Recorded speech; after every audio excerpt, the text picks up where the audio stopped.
क्या मतलब है डॉक्टर? 2 बार खून? हाँ इंस्पेक्टर साहब, जब मैंने आपको पहली बार रात को कॉल किया तब मैंने सिर्फ इस कंकाल की धड़ यानी गर्दन के निचले हिस्से की जांच की थी।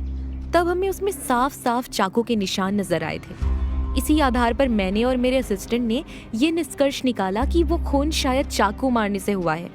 हमें लगा कि जांच पूरी हो गई, इसलिए मैंने पोस्टमार्टम रिपोर्ट में सारी ऑब्जर्वेशन एंटर की और उस फाइल को सेव करके आपको ईमेल करने ही वाली थी कि तभी इंटरनेट सर्वर्स डाउन हो गए। तो फिर आपको उस मिट्टी के बारे में कब पता चला? एक अजीब कोइंसिडेंस है। कोइंसिडेंस? हाँ, कल मैं फॉरेंसिक लैब में सबसे आखिर में निकलने वाली थी। ड्यूटी पे जो वॉचमैन था वो छत की मरम्मत कर रहा था। उसने बाहर के गेट की चाबी मुझे दे दी थी। मैंने सोचा रिपोर्ट घर जाकर मेल कर दूंगी, इसलिए मैंने वो रिपोर्ट मेरे पेन ड्राइव में ट्रांसफ़र कर ली। करीब रात के 9 बज रहे होंगे। मैं गेट की चाबी लेकर गेट तक पहुंची और जब चाबी से मैं गेट लॉक करने ही वाली थी तब मुझे अंदर मुर्दा घर से कुछ गिरने की आवाज़ आई। ये थोड़ा अजीब था क्योंकि अंदर तो कोई नहीं था। मुझे थोड़ा डर तो लगा, लेकिन थोड़ा साहस बांधकर मैं फिर उस मुर्दा घर में आई जहां मैंने वो कंकाल छोड़ा था। और जब मैं अंदर दाखिल हुई तब वो कंकाल उस बेंच पे ना होकर जमीन पे गिरा हुआ था। लगता है आप मुझे कोई हॉरर कहानी सुनाने के मूड में हैं। वैसे भी इस केस से जुड़ी हुई हर बात थोड़ी भूतिया ही है। भूत तो नहीं कह सकते, लेकिन लापरवाही जरूर थी। उस कंकाल को जिस बेंच पे रखा गया था उसका एक पैर छोटा था, इसीलिए स्लाइड होकर वो कंकाल नीचे गिर गया। फिर मैंने अपने दस्ताने पहने और उस कंकाल को ऊपर रखने लगी तो मेरे हाथों में कुछ मिट्टी लग गई। उस मिट्टी के सैंपल तो मैंने ले लिए थे, लेकिन तब मेरे हाथ पर 2 तरह की मिट्टी लगी थी। जब मैंने कंकाल को ठीक से एग्जामिन किया तब मुझे उस पर 2 अलग मिट्टियों के निशान नजर आए। और वो दूसरा खून? उस दूसरी मिट्टी का उस कंकाल पे होना और मेरा उसे पहले ना देखना एक नेग्लिजेंस था। अगर ये बात मेरे सीनियर्स को पता चलती तो मेरी नौकरी चली जाती, इसलिए मैंने उस कंकाल को फ़ौरन री एग्जामिन किया, उसके हर एक पार्ट को ठीक से देखा। तब मुझे एक बहुत ही शॉकिंग बात नजर आई। उसके स्कल पर एक गंभीर चोट लगी थी। चोट गर्दन और स्कल के एरिया के बीच में थी और वो भी कान के निचले हिस्से पर, इसीलिए उसको ढूंढ पाना मुश्किल था। वो हड्डी बहुत कमजोर थी, लेकिन स्पाइन की वजह से अपनी जगह पर टिकी हुई थी। समझ गया। तो उस पर पहला वार सर पे हुआ था जिससे उसकी मौत शायद नहीं हो पाई, इसीलिए खूनी ने उसे दोबारा चाकू से मारने की कोशिश की। कौन सी चोट पहले लगी थी ये तो कहना मुश्किल है, क्योंकि दोनों ही घाव बहुत कम अंतराल पे लगे थे। और ये भी पॉसिबल है कि किसी और ने पहली बार उसके सिर पर वार किया हो और किसी दूसरे इंसान ने उसे चाकू से मारा हो।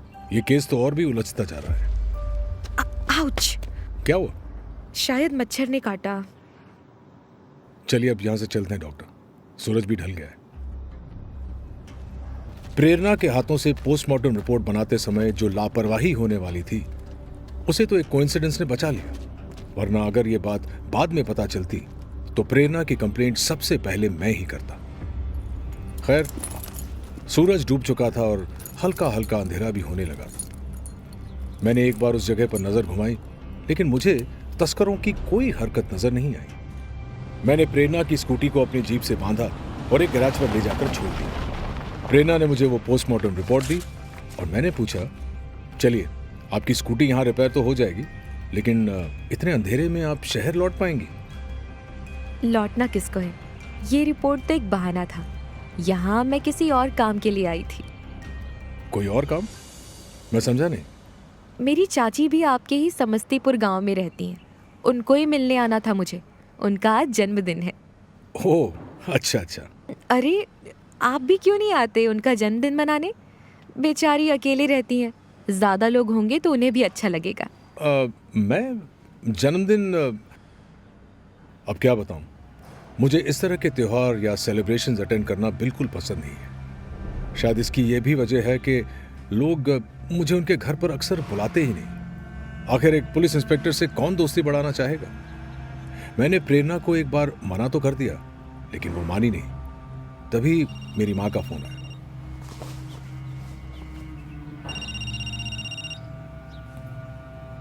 हेलो बेटा, आज शाम को घर तो आओगे ना? हाँ जी अम्मा, आ जाऊंगा। क्यों, क्या हुआ?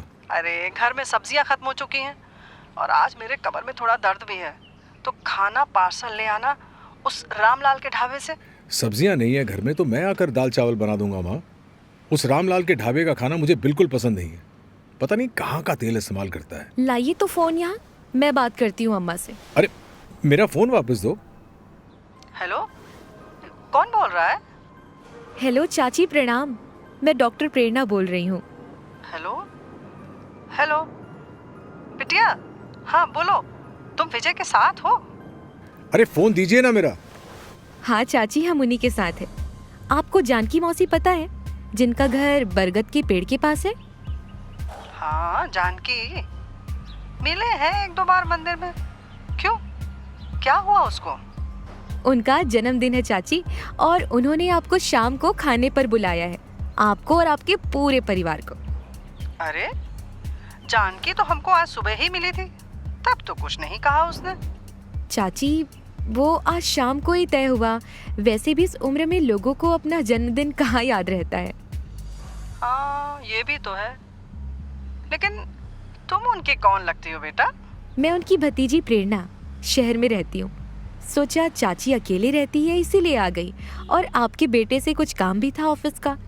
मैं उनसे कब से कह रही हूँ कि खाने पे चलिए, तो मानते ही नहीं। जरा आप समझाइए इन्हें कि पूरे परिवार के साथ खाने पर आ जाए। जरा फोन तो दो उसे, मैं समझाती हूँ। लीजिए इंस्पेक्टर साहब, अब ऑर्डर माँ की तरफ से आएगा। अम्मा वो तो क्या कह रही है, खाने पर आ जाओ। जी तुम्हें जाना है? जैसा आप ठीक समझे। मुझे तो कोई हर्ज नहीं, लेकिन मोहन, उसको भी बुलाऊं? उसको मत बुलाना। ठीक है, तो जरा उस प्रेरणा को फोन दो। हेलो चाची। जी बिल्कुल, वैसे खाना वेजिटेरियन ही होगा, चलेगा ना? बढ़िया, रखती हूँ मैं। प्रेरणा ने मुझे और माँ को वहां खाने पे बुला तो लिया था, लेकिन मुझे वहां जाना नहीं चाहिए था। जो उस रात को होने वाला था उसका अंदाजा न मुझे था न किसी और को। जब से हरिलाल के मुंह से मैंने ज्योति का वर्णन सुना था, तब से मेरे मन में ये शंका थी कि ज्योति तो गांव की कोई भी औरत हो सकती है जिसने अपना नाम बदल कर बताया हो। इसीलिए मुझे गांव की हर उस औरत पर शक था जो ज्योति की उम्र और कद काठी की थी।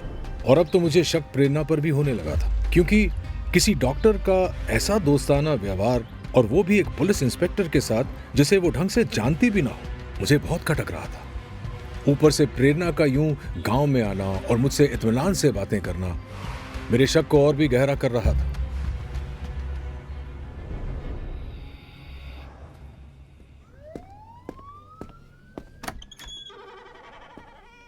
प्रेरणा को उसके घर छोड़कर मैं पुलिस स्टेशन लौट आया। वहां पर स्केच आर्टिस्ट आ चुका था और हरिलाल अपने बाल नोच नोच कर ज्योति की शक्ल याद करने की कोशिश कर रहा था। जी वो नाक तो सही बनी है, लेकिन होंठ थोड़े अलग हैं, या फिर होंठ सही है और नाक गलत है। नहीं, मेरा ख्याल से आंखें गलत हैं।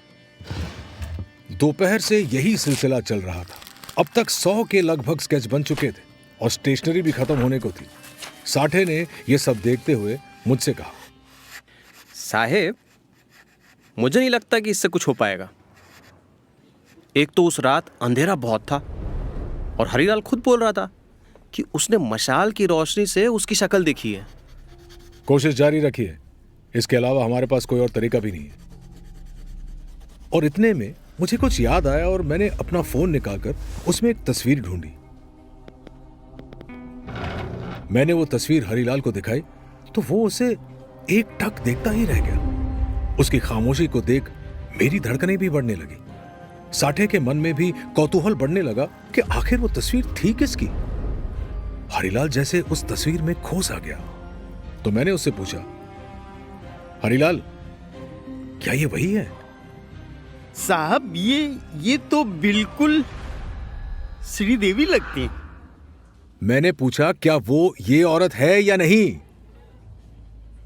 नहीं, ये वो नहीं है। साहेब, किसकी तस्वीर दिखाई आपने उसे? डॉक्टर प्रेरणा की। क्या? वो फॉरेंसिक वाली डॉक्टर? आपको उस पे शक है? था, अब नहीं है। प्रेरणा के व्हाट्सएप से मिली उस तस्वीर से मैंने अपने आप को यह दिलासा तो दे दिया था कि प्रेरणा ज्योति नहीं है, लेकिन प्रेरणा के कारण मैं जल्द ही एक बड़ी मुसीबत में फंसने वाला था और पटुकनाथ की दी हुई चेतावनी सच होने वाली थी।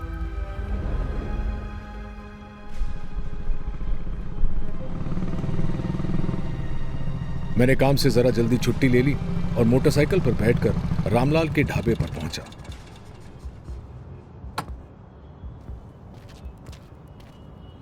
वो अक्सर कुछ पेड़े और गुलाब जामुन रखा करता था। मैंने आधे किलो पेड़े का पार्सल लिया और घर की तरफ निकल पड़ा। मोहन सुबह से ही कहीं बाहर गया था और उसका फोन भी बंद था, इसीलिए अम्मा उसे बता ही नहीं पाई कि हम कहां जा रहे हैं।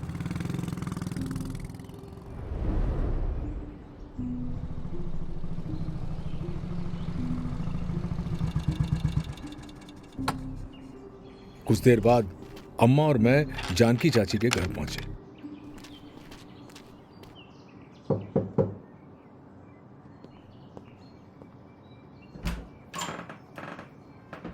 अरे जानकी, कैसी हो?